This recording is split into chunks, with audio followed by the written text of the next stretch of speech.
بسم اللہ الرحمن الرحیم. In the name of Allah, the Beneficent, the Merciful.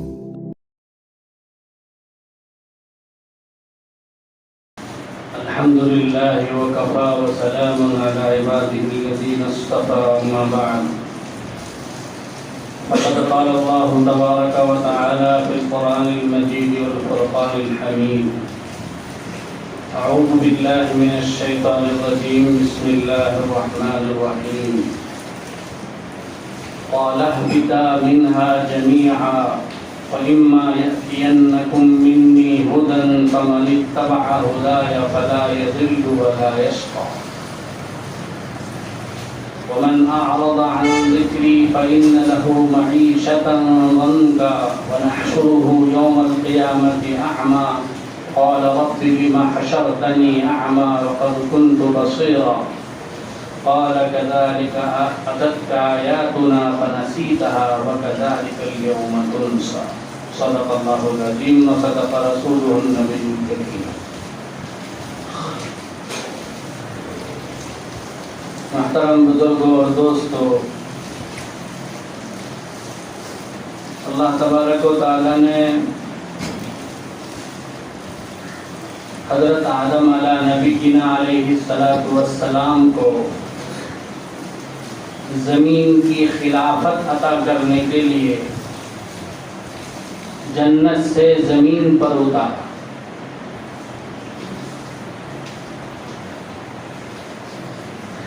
اور جب اتار رہا تھا تب اللہ تعالیٰ نے آدم علیہ السلام سے اور قیامت تک آدم علیہ السلام کے صلب سے جتنی بھی اولاد پیدا ہوں گی، جتنی بھی نسلیں پیدا ہوں گی، ان تمام سے خطاب کرتے ہوئے فرمایا فَإِمَّا يَأْتِيَنَّكُم مِّنِّي هُدًى فَمَنِ اتَّبَعَ هُدَايَ فَلَا يَضِلُّ وَلَا يَشْقَى. اے لوگو، تم زمین میں جا رہے ہو، زمین میں میری طرف سے تمہارے پاس ہدایت نامہ آئے گا، میری کتاب تمہارے پاس آئے گی، رسول تمہارے پاس آئیں گے. فَمَنِ اتَّبَعَ هُدَايَ فَلَا يَضِلُّ وَلَا يَشْقَى. جو بھی میری بھیجی ہوئی ہدایت یعنی رسولوں کی پیروی کرے گا، رسولوں کو فالو کرے گا اور میری نازل کی ہوئی کتاب کی پیروی کرے گا، فَلَا يَضِلُّ وَلَا يَشْقَى، وہ کبھی بھی سیدھے راستے سے نہیں بھٹکے گا اور نہ اسے کبھی کوئی تکلیف ہوگی. اور اس کے برعکس وَمَنْ أَعْرَضَ عَنْ ذِكْرِي، جو میرے نصیحت نامے سے منہ پھیرے گا، میری نازل کردہ کتاب کی پیروی نہیں کرے گا، اس سے اعراض کرے گا، اس سے منہ پھیرے گا اور میرے بھیجے ہوئے رسول کو فالو نہیں کرے گا، تو فَإِنَّ لَهُ مَعِيشَةً ضَنكًا، تو اس کی زندگی تنگ ہو جائے گی، اس کی زندگی تنگ ہو جائے گی. سب کچھ ہوگی اس کے پاس، دولت، عزت، شہرت، سب کچھ ہوگی، لیکن سکون جس چیز کا نام ہے، راحت جس چیز کا نام ہے، وہ چیز اسے میسر نہیں ہوگی. وَنَحْشُرُهُ يَوْمَ الْقِيَامَةِ أَعْمَى، ایسے شخص کو ہم قیامت کے دن اندھا بنا کر اٹھائیں گے. وہ بندہ پوچھے گا لِمَ حَشَرْتَنِي أَعْمَى وَقَدْ كُنْتُ بَصِيرًا، اے اللہ مجھے تو نے اندھا کیوں اٹھایا، میں تو دیکھ رہا تھا دنیا میں.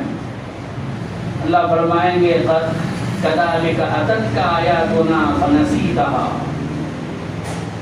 ہماری آیتیں، ہماری بھیجی ہوئی آیتیں اور ہماری نازل کردہ کتاب کی آیتیں تیرے پاس سے گزری اور ہمارے بھیجے ہوئے پیغمبر نے تمہیں راستہ بتایا، تعلیمات دیے، لیکن تم نے اس کو بھلا دیا. وَكَذَلِكَ الْيَوْمَ تُنْسَى، آج بھی اسی طرح تجھے بھلا دیا جائے گا، تیرا کوئی خیال نہیں کیا جائے گا اور تیری کوئی پرواہ نہیں کی جائے گی اور تجھے جہنم رسید کر دیا جائے گا. تو اللہ تعالیٰ نے اسی وقت اپنا یہ قانون بتا دیا کہ میں لوگوں کی ہدایت کے لیے کتابیں بھی نازل کروں گا، پیغمبروں کو بھی بھیجوں گا۔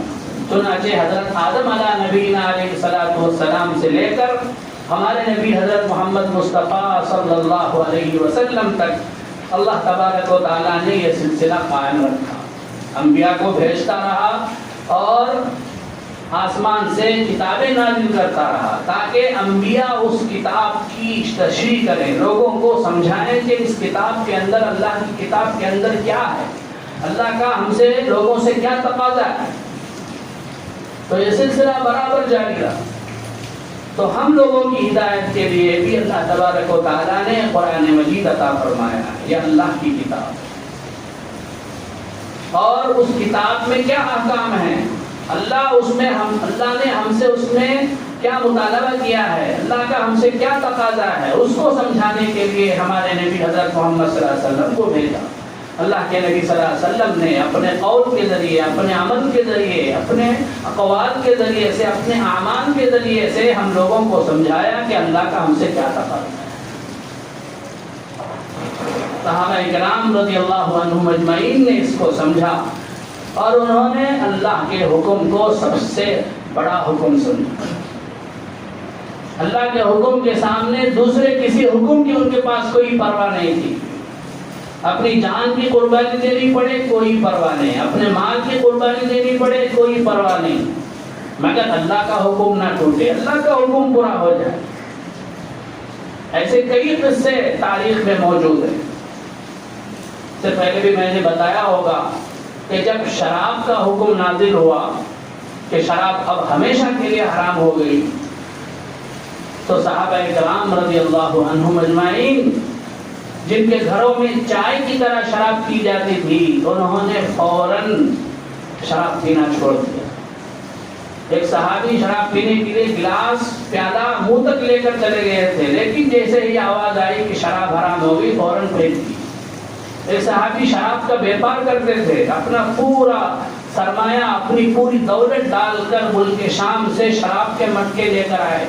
راستے میں معلوم ہوا کہ شراب حرام ہو گئی ہے، تو مدینہ منورہ کے اندر لانا بھی گوارا نہیں کیا، وہیں مدینے کے باہر ہی ایک پہاڑ پر جمع کرا کے نبی صلی اللہ علیہ وسلم کی خدمت میں آئے اور آ کر کہا کہ اللہ کے نبی مجھے معلوم نہیں تھا، میں نے ان تمام کو خرید لیا، اب میں اسے کیا کروں؟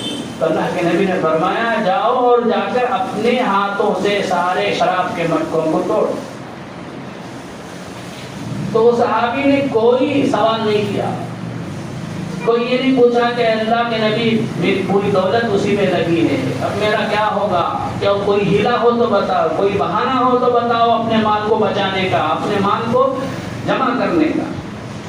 ایسا کوئی سوال ہی نہیں کیا، فوراً گیا اور جا کے اپنے ہی ہاتھوں سے سارے شراب کے مٹکوں کو توڑ۔ تو صحابہ کرام نے کتاب اللہ پر عمل کر کے ہمیں دکھایا بھی قرآن پر ایسے عمل کیا جاتا ہے۔ اسی طرح سے اللہ کے نبی صلی اللہ علیہ وسلم کو اللہ نے ہمارے نمونہ بنایا ہے، رول ماڈل بنایا ہے۔ لقد کان لکم فی رسول اللہ اسوۃ حسنہ، اے لوگو تمہارے لیے رسول اللہ صلی اللہ علیہ وسلم کے اندر بہترین نمونہ موجود ہے، ماڈل موجود ہے، تم ان کو فالو کرو۔ اگر تم تاجر ہو تو ملک شام کے تاجر حضرت محمد صلی اللہ علیہ وسلم نے کیسے تجارت کی، ان کی اتباع کرو، ان کی پیروی کرو۔ اگر تم شوہر ہو تو حضرت عائشہ، حضرت خدیجہ رضی اللہ تعالی عنہما کے شوہر حضرت محمد صلی اللہ علیہ وسلم نے بیویوں کے ساتھ کیسے سلوک کیا، ان کو دیکھو۔ اگر تم باپ ہو تو حضرت فاطمہ کے باپ حضرت محمد صلی اللہ علیہ وسلم نے اپنے اولاد کی کیسی تربیت کی، ان کو دیکھو۔ اگر تم حاکم ہو تو مدینے کے حاکم، مکے کے حاکم حضرت محمد صلی اللہ علیہ وسلم نے کیسے حکومت کی، ان کو دیکھو۔ تو زندگی کے ہر شعبے میں نبی اکرم صلی اللہ علیہ وسلم نے ہمارے لیے نمونہ چھوڑا ہے۔ تو ہمیں چاہیے کہ ہم زندگی کے ہر معاملے میں، ہر شعبے میں نبی اکرم صلی اللہ علیہ وسلم کو فالو کریں، ان کی اتباع کریں، ان کی پیروی کریں۔ سمجھانے کے لیے ایک مثال دیتے ہیں ہمارے اللہ والے بزرگان دین کہ ایک ڈرائنگ ماسٹر ہے اسکول میں، وہ اپنے اسٹوڈنٹ کا ٹیسٹ لیتا ہے، کہتا ہے کہ دیکھو میں اس بورڈ پر ایک تصویر کھینچوں گا، ایک سراہی، ایک جگ پہلے زمانے میں بادشاہوں کے پاس ہوتی تھی سراہی خوبصورت، اس کے منہ بھی ہوتی تھی، اس کا پہندا جو ہوتا، تو اردو زبان میں فصیح اردو زبان میں سراہی بولتے تھے، جگ سمجھ بول سکتے. تو خوبصورت طریقے سے ایک سراہی کی تصویر بنائی اور بنا کر اپنے تمام طالب علموں سے، اسٹوڈنٹ سے کہا کہ تم بھی اپنی اپنی کاپیوں میں اسی کی نقل اتارو. جو 100% نقل اتارے گا اسے 100 نمبر ملے گا، اور جو کم سرس ہوگا اسے کم سرس نمبر ملے گا. اب کوئی طالب علم جیسے استاذ نے نقل کی تھی اسی طرح سے تصویر چھڑائی تھی، اسی طرح سے اپنے پیپر میں نقل اتار دیا، تو اسے کیا کرے گا ماسٹر؟ 100 نمبر دے گا. اب اگر کوئی کم سرس کیا تو کم سرس نمبر ملے گا.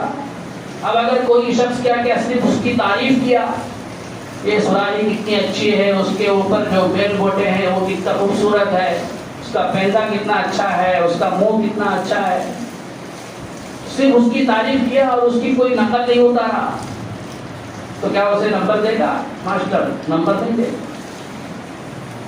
تو بزرگوں اور دوستوں، اسی طرح اللہ کے نبی صلی اللہ علیہ وسلم کو ماڈل بنا کر، نمونہ بنا کر، رول ماڈل بنا کر اللہ نے ہمارے سامنے بھیج دیا کہ دیکھو ان کو فالو کرو، ان کی نقل اتارو. جو ان کی 100% نقل اتارے گا وہ کامیاب، اور جو نقل نہیں اتارے گا وہ ناکام ہوگا. میرے پاس پاس نہیں ہے، وہ ناکام ہے، اسے میرے پاس ایک نمبر بھی نہیں ملے.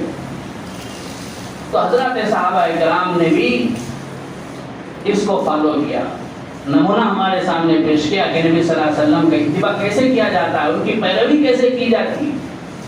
اس کی بھی بے شمار واقعات کتابوں کے اندر موجود ہیں. حضرت حذیفہ ابن الیمان رضی اللہ تعالیٰ عنہ، اس زمانے کا جو سپر پاور تھا، ایران سے کسرا کہا جاتا تھا، اس پر مسلمانوں نے حملہ کر دیا. تو ایران کا بادشاہ کسرا مسلمانوں سے بات چیت کرنے کے لیے مسلمانوں کو بلا بھیجا اپنے محل میں. تو مسلمانوں نے حضرت حذیفہ رضی اللہ عنہ کو بھیجا اپنی طرف سے نمائندہ بنا کر. تو حضرت حذیفہ رضی اللہ تعالیٰ عنہ اس کے محل میں پہنچے.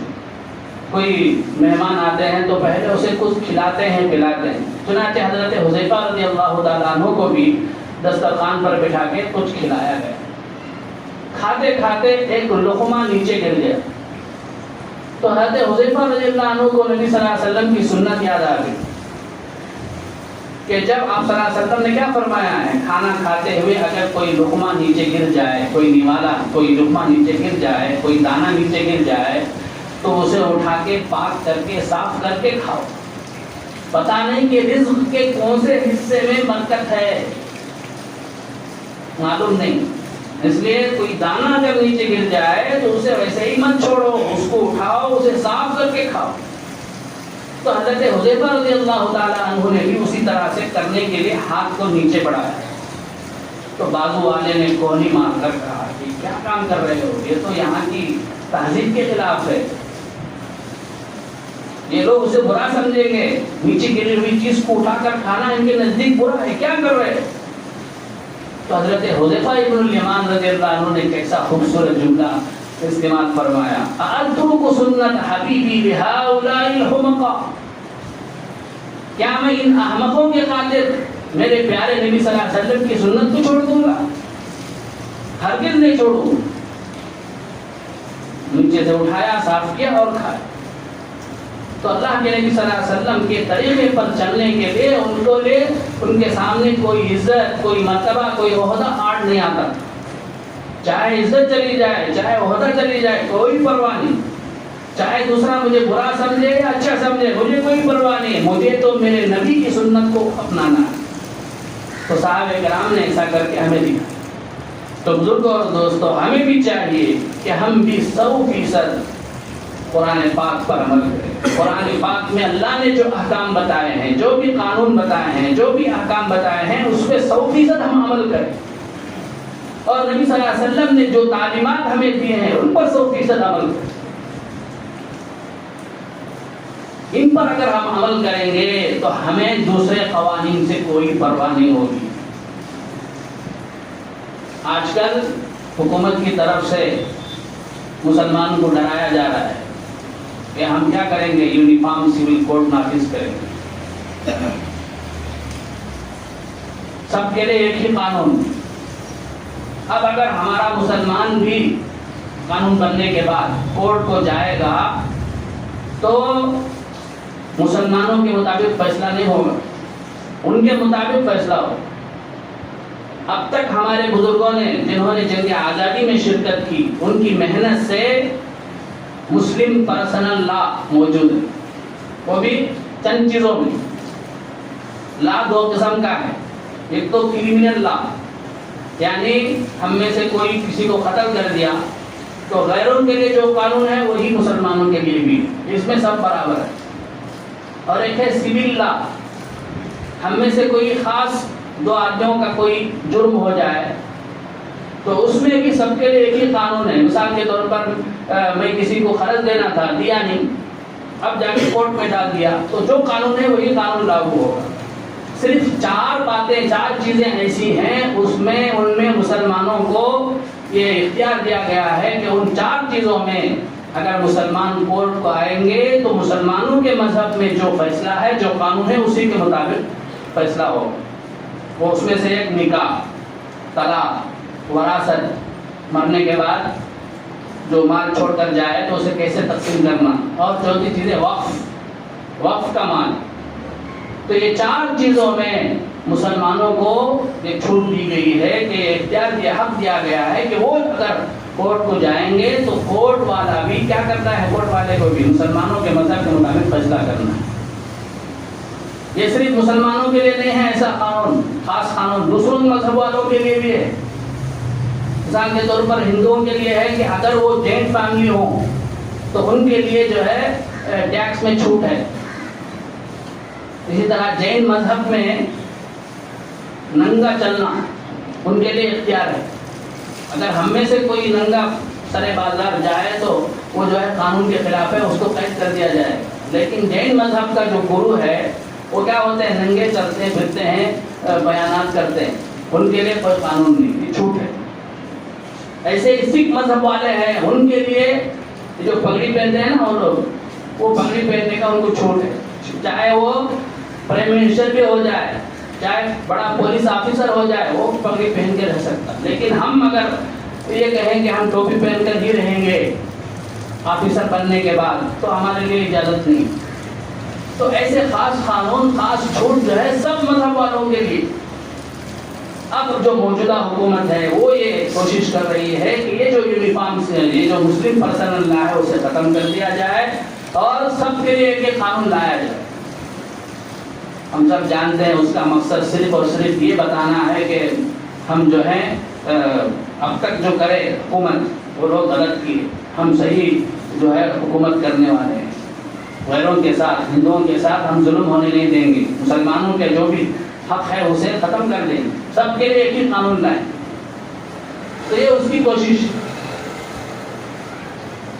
تو بزرگوں اور دوستوں, اس کے لیے باقاعدہ ہمارا جو پرائم منسٹر ہے وہ کہتا ہے کہ ایک گھر میں دو قانون کیسا چلے گا, ایک گھر ہے تو دو قانون کیسا چلے گا. یہ سب دھوکہ ہے, لوگوں کو دھوکہ ہے, دھوکہ دینے کا ایک طریقہ. ایک گھر میں مرد بھی ہوتا ہے, عورت بھی ہوتی ہے, بچے بھی ہوتے ہیں, کیا سب کے لیے قانون ہوتا ہے کیا بھائی؟ مرد کا الگ کام رہتا, عورت کے الگ کام رہتے, بچوں کا الگ کام رہتا, سب کا ایک کام ہوتا ہے کیا؟ عورت کا کام کھانا پکانا ہے, بچوں کی دیکھ بھالی کرنا ہے, بچوں کی تربیت کرنا ہے, شوہر کے مال کی حفاظت کرنا ہے, گھر کو سنبھالنا ہے. مرد کا کام باہر جا کے کمانا ہے اور بچوں کے لیے مستقبل کے لیے کوشش کرنا ہے, اور بچوں کا کام ان کا اپنے لائق ہے.